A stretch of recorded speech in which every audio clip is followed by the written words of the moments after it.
Hey guys, hope you're doing well. I filmed this back when I was having a reaction to some chemicals at my workplace. I have a rash on my hands, but don't worry, I'm okay.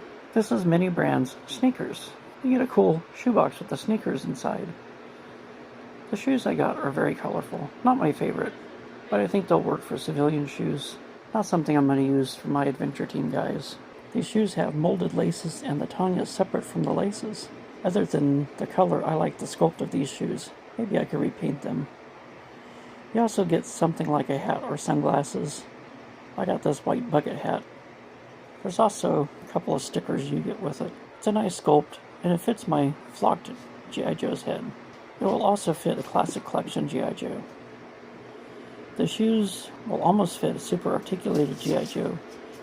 Maybe if you heat them up with a hairdryer, you could get them on. It will fit a female Mattel Harry Potter figure feet. It will fit a curvy Barbie feet, but it's kind of loose. Maybe it would fit better with socks. Oh, and the bucket hat fits that figure too. It looks like it will fit 21st Century Toys female action figures.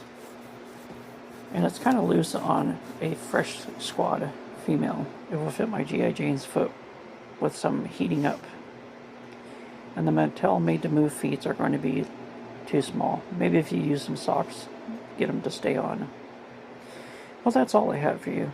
This is my first purchase of the Mini Brand sneakers, and I like them. They're not going to fit my adventure team aesthetics, but these will be great for civilian shoes, or maybe evidence of a missing jogger for my team to investigate.